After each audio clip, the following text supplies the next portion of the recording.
Alright guys, today we are taking on the queen of hockey romance. Welcome back, or if you're new here, hello and welcome. I'm Marissa, and I use my channel to make people feel a little bit more comfortable in the sports fandom spaces. Oftentimes there's gatekeeping, there's bad energy, and ultimately just kind of like rude behavior when women and others want to get into sports. And one of the ways that I do that is by reviewing sports romance novels in a way that is a little bit different than you're used to. Instead of just talking about whether or not I liked a book, which I do, I'm mostly coming at these reviews talking about how much sports are in the book itself, how much of that is accurate, how much of the sport you would learn from reading the romance novel, and ultimately whether or not this book would make you want to watch the sport itself outside of a romantic context. One of the main reasons I wanted to do this review series is because I think there has been a phenomenon of women getting into sports because a romance novel about that sport became very popular on a space like Book Talk or Bookstagram, or even here on YouTube. And then they started to read that book because everybody was talking about it, and something about that book or series of books sparked an interest that made them actually go on and watch the sport itself. I think something that's really cool about that is that we have seen these communities of women in particular building a space for them to talk about the sport, whether that's just through the romance novels or whether that is through romance novels that lead to watching the sports, whether that is thirst traps that turn into being interested in the team itself. All of those things I think are really unique ways that women in particular are being marketed to when it comes to sports, whether that was intentional or not. Now, when I first started talking about this phenomenon, I was really thinking about hockey, because I think hockey and Book Talk in particular are one of the best examples of this happening. Especially during 2020, we saw so many of these books become so popular, and hockey is probably, I think, the most written about sport when it comes to the romance novel genre. It has been particularly difficult to find sports romance novels about sports like rugby or tennis, but if you want to read a hockey romance novel, there is an insane number of them available to you. If you search hockey romance books on Amazon, you will see that there is an unlimited scroll. And I think right now, if I started trying to read every hockey romance novel that has ever been written, I would literally never finish. With hockey in particular, we have seen it actually go too far in some cases. I think Book Talk and the Seattle Kraken are an example of that, where we saw some book talkers kind of stepping outside of the space of romanticizing hockey through romance novels and instead started to utilize that kind of fantasy with real people who have real lives and real families. And I do think that went too far. And I think what sucked about that was because an actual hockey team had been involved in that and that person had gone too far, it sort of brought the hockey romance genre a negative spin that I don't think is actually fair to apply to the entirety of the space. We could break down 1,000 reasons as to why hockey specifically is the more popular sport that's written about in romance novels, but I think one of the reasons why is because it's actually a sport that's very similar to Formula One. Not in the actual sporting of it, but in how easy it is to understand the basics. If you want to watch a hockey game, all you need to know is that there are two teams and the puck needs to go in the goal. In between there's going to be body checking and probably some fighting, and you're going to enjoy that. Formula One, similarly, you know that the car needs to go all the way around the track for a specified number of laps. Ideally, no one will crash into each other, and you want to finish the race as high up in the grid as you can. The thing about sports that are simple to understand is that they become a lot easier to get new people into without having this like level of gatekeeping. And I think that's part, not all, of what makes hockey so popular in this space and why we're also seeing a rise of Formula One romance novels. The other thing about hockey in particular that makes it really easy to write about and also to get people into is that it is action-packed. Hockey quite literally never stops moving. And because of that, if you're getting someone into the sport who's maybe not necessarily super interested in sports in general, the one thing they will never be when they're watching a hockey game is bored. And I think that also lends itself really well to writing a romance novel about hockey, because when you're writing the sporting scenes, you can have them be action-packed. You're able to understand a lot about the strength of the athlete, and of course there is fighting.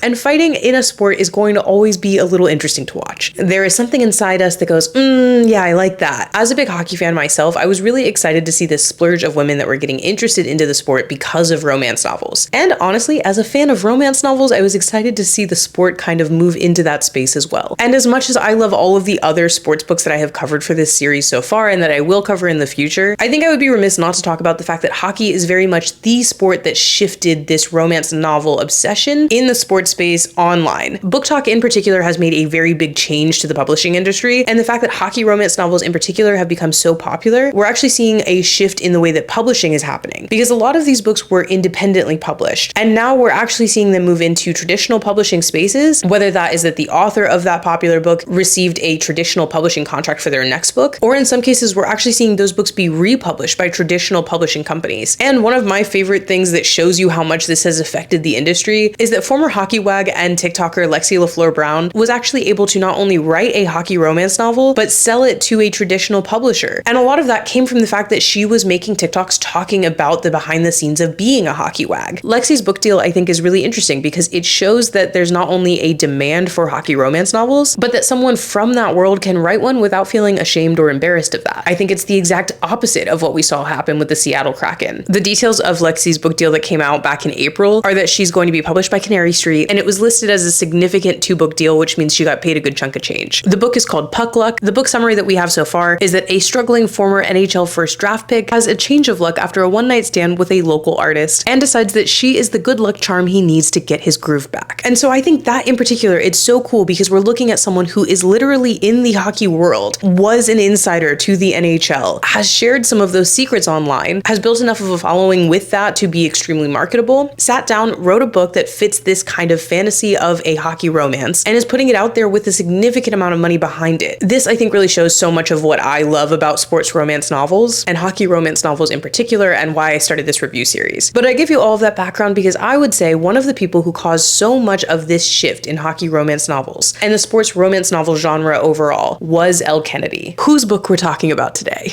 Elle Kennedy has written 17 hockey romance novels, some of which were co-authored with Serena Bowen, but most popular of which was her off-campus series. That series went completely viral online. That original series of 5 interconnected novels followed a college hockey team at a fictional Northeastern university called Briar University. This college was dubbed as an Ivy League, even though it obviously doesn't exist, and the series was so popular that it continued with a spin-off series called Briar University, which had 4 interconnected novels, and now there is a second spin-off which starts with the book that we're talking about today, The Graham Effect. Elle Kennedy also wrote 1 standalone hockey novel, as well as 2 interconnected series, which she co-authored with Serena Bowen. The first one was called Him, followed by a sequel called Us, and like a book-and-a-half sequel called Epic. The other series that they write together is called Wags, and that is a direct spin-off of the Him series. Now, I will be honest with you, originally the first hockey book I was planning to do for this romance review series was the Elle Kennedy Serena Bowen Wags first book. That one is called Good Boy, but unfortunately there is roughly 1 page of hockey in that entire book.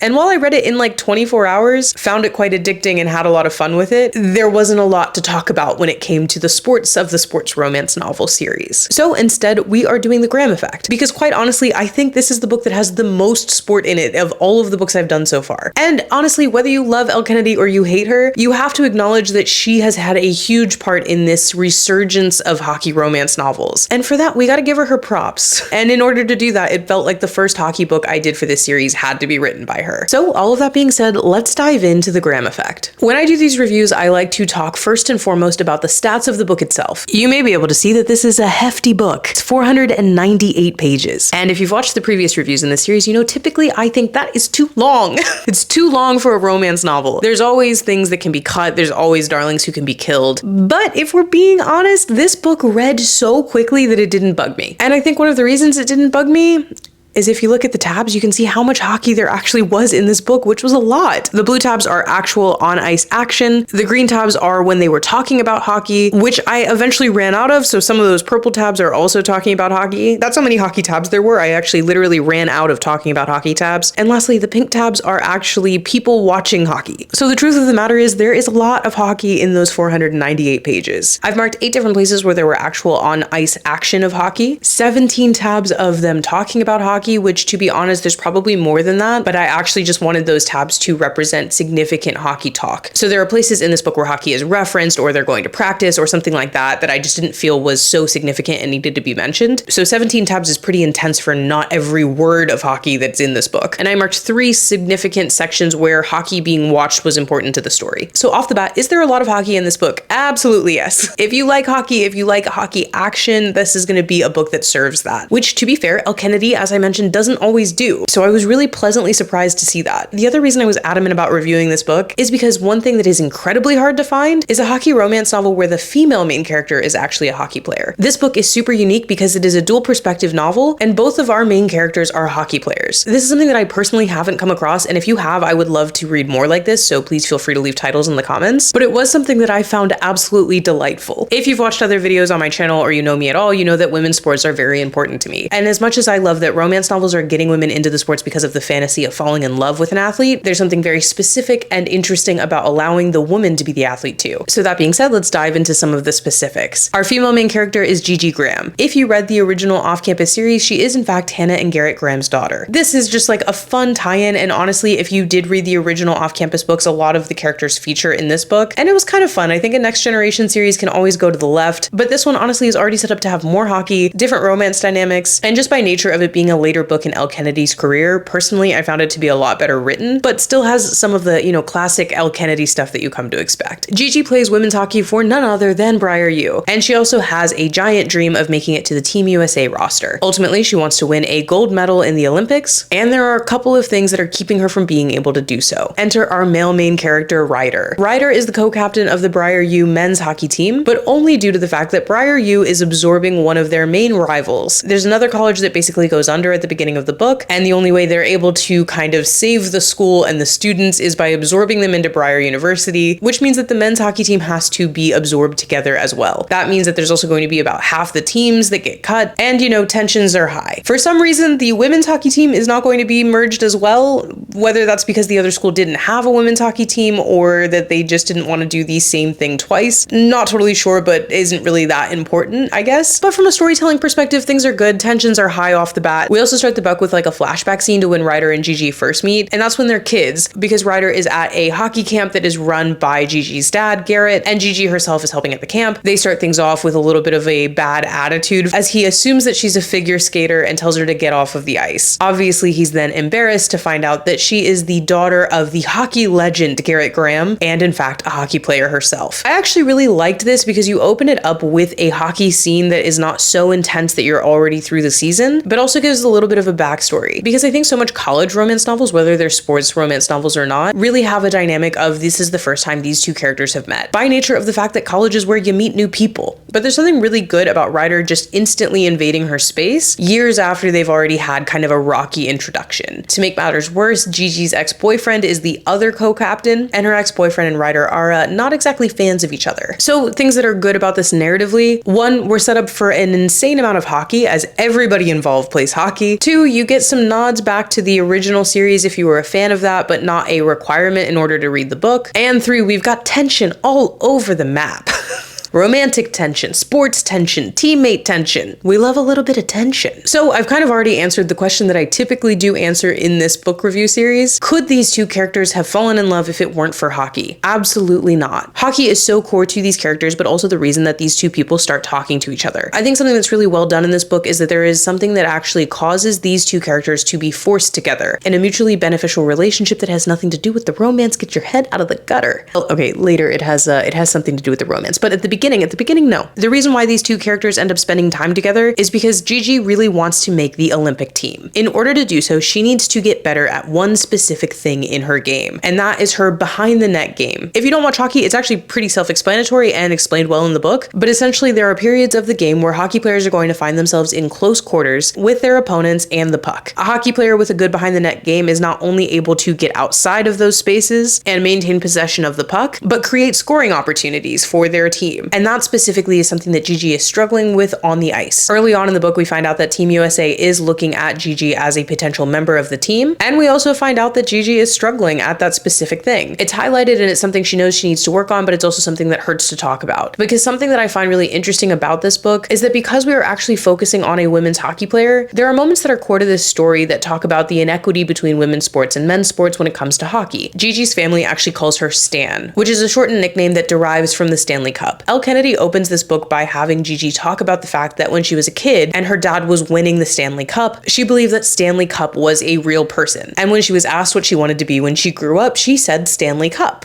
But there's also this heartbreaking moment where she realizes that she will never be able to win the Stanley Cup, purely because of the fact that she's a woman and women don't play in the NHL. And some of that is starting to shift. I think this book in particular was written before the PWHL became as big of a deal as it is. And to be completely fair, that league is literally in its second year in existence. So women's professional hockey, just like women's sports of other natures, does not have this same level of career that it could be as it does for the men. And I think Elle Kennedy, by bringing in a female hockey player as her main character, does a really good job of touching on that without without it becoming preachy, and also shows how it can affect the mindset of an elite athlete. To Gigi, the biggest thing that she can do is win an Olympic gold medal. She'll never win the Stanley Cup, she'll never play for her dad's team. She can train people and she could probably have a great career in coaching one day, but she's not sure that this could be a real career for her. And I think that's something that we see with women's athletics overall. When you are an incredible female athlete and there's no league for you to go to that could actually pay your bills, how long can you invest the time and the money into staying an incredible female athlete? I think that's something that's so specific about the mindset of this character that you don't get in the other novels that Elle Kennedy has done previously. And that I think might be my favorite part about this book, because as much as we're talking about wanting to see a shift in women's sports, one of the ways that we can start to see that is by seeing women's athletics portrayed in the mainstream media. I could go on and on about that, and I will probably again go on a tangent in this video or in other videos. I love women's sports, but I think that is something that sets this book apart from not only other hockey romance novels, but Elle Kennedy's previous work. All of that being said is that the mindset of this character is the best thing that she can accomplish is making Team USA and winning a gold medal. And that's very different from Ryder's main goal, because Ryder has already been drafted into the NHL and has a pretty long and exciting career ahead of him. As long as he doesn't get himself injured or do something stupid that could get him thrown off his own team, Ryder has a long career ahead of him where he's going to make a lot of money, be really famous, and get to play hockey for the rest of his life. Meanwhile, Gigi comes from an extreme place of privilege, has a lot of nepotistic benefits from her dad being an extremely accomplished and well-known hockey player, and also the fact that both of her parents are legacies at Briar, and her dad kind of like donated the money for the hockey building.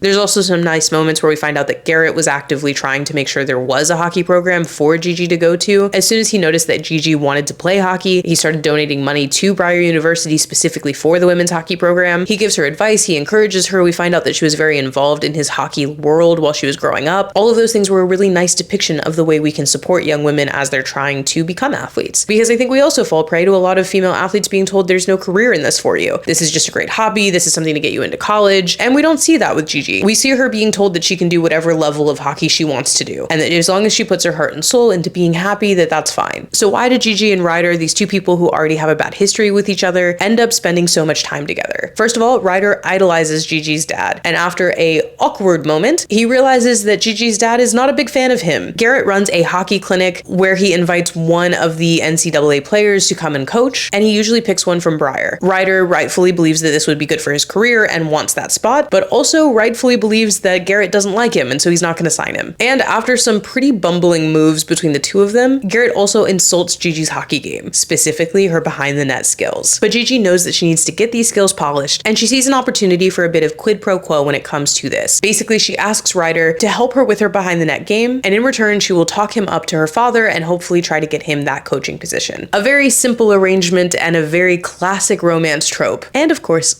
yeah, they're gonna fall in love. So, long answer to a short question, could these two characters have fallen in love without hockey? Definitely not. Something else that I really like about this book, one of the things that is attractive for both of them is how good the other person is at hockey. Hockey is very core to their attraction, the reasons that they're talking to each other, and the book itself. So for me, if we're reviewing it from that standpoint, 10 out of 10. I actually literally don't think you could have put any more hockey in this book without making it longer. Next, the question is, how much would you learn about hockey in this book? I don't think you're gonna learn every single position on the ice, but I also don't necessarily think a book should teach you that. If a book was to sit down and tell you every single thing about the basics of the sport that you needed to know, it would read like a textbook and you wouldn't care. I do think you learn enough about how many people are on the ice. You get the action of multiple lines and the way that a hockey game works. So the thing about hockey is that it doesn't stop, and offensive and defensive lines actually swap positions on the ice, going from being on the ice in the game to being on the bench and off the ice. That literally happens in game, and you see that happen in this book. I think that is one of the things that could be confusing about watching a hockey game, is watching these guys like climb over the wall and jump on the ice while other guys are jumping off the ice at the same time. So you get a line change, which is what it's called in hockey. And you understand that, and you would definitely understand that by the end of this book. Obviously, you get the basics, puck go in net, but you also get a little bit more of the specifics because we have a lot of this one-on-one time where we're drilling behind the net game. You get a little bit of the specifics about how someone who's smaller, like Gigi, would play the game against people who are a little bit more tough and a little larger in stature. And because you actually see both of these characters watch the other play hockey in a game setting, you get the excitement of the game and you get the excitement of being a fan of hockey too. I think this is actually pretty well balanced, and you would learn a good chunk about hockey watching it. Things that aren't super accurate in this book, which actually Elle Kennedy acknowledged in an author's note, the timeline of things is a little all over the place. Things are a little condensed and shifted here and there when it comes to the timeline of both college hockey and the national team selection. But again, I've said this before, and when it comes to other book reviews, those are things that you're going to shift when it comes to making a story believable and moving forward. Things cannot be extremely accurate because you would just get stuck in the weeds of like, this only happens on Tuesdays, and in March, this is when this happens. Like, it doesn't actually matter in terms of learning the sport. The schedule you're gonna learn when you start watching hockey. So in terms of inaccuracies in this book, I think all of the ones that are there are pretty negligible. There's nothing so egregious that a hockey fan would go, oh my God, and put the book down, which has happened when I've read other books that I've reviewed for this series. There's also not so much that if you were reading this book and then you started watching a hockey game, you would be like, wait a minute, what is going on? So in terms of inaccuracies, I'm gonna tell you that this one does have inaccuracies, but it's so little and minimal that it's really not a big deal. There are always gonna be inaccuracies in sports romance novels, just like there would be inaccuracies in a romance novel about sewing or fashion design. It's impossible to make things both 100% accurate and also entertaining. In terms of tropes covered, we've got not exactly a bet, but an arrangement, so to speak. We have a little bit of secret relationship and forbidden romance, and we got hockey, so I think that's a trope in its own. One other thing that I thought was actually well done in this book is a really specific thing to hockey, and that is the fact that multiple times in this book we talk about the fact that Ryder has already been drafted to the NHL, and additionally we talk about how many NHL draft picks are on the Briar University men's hockey team and how many of them are just in Division I hockey in the first place. And that is something that is actually really unique to the NHL, because I could see people reading this book and being like, why are these NHL players playing college hockey? It's actually because there is a draft eligibility window for the NHL. So North American players are eligible for the draft between the ages of 18 and 20, and European players are eligible for the draft between the ages of 18 and 21. Players that are older than that can enter the NHL, but they are going to enter as unrestricted free agents, which means that anyone can sign them regardless of draft order. Because of the way that NHL draft eligibility works, a lot of times you see players get drafted into the NHL. Their option is owned by a team at that point, and then those players are not necessarily ready for prime time. So they either go to college and play hockey there, knowing that when they graduate, they're going to go to a specific NHL team, or they're sent to the minors and they are developed in that way. Either way, you're already attached to a team and you know where you're going when you become good enough. Obviously, that's not the case all the time. Some players are drafted at 18 and go straight into the league, but pretty frequently you're going to have something like Ryder's situation where he was already drafted to the NHL, he was drafted early on, and he goes on and plays all 4 years of college hockey before he ultimately goes to his team. This I thought was really well done because there's a level of tension. He's hoping that nothing goes wrong and affects his ability to play for that team. And there are moments of tension where you are going to see that this is possible. So from a hockey perspective, guys, this one is actually really high on my list. And I think I've now sung this book's praises, so it seems pretty high up on my list on terms of whether or not I would recommend it. But there are a couple of things I do want to point out just in case this is your taste. Number one, this is an Elle Kennedy book.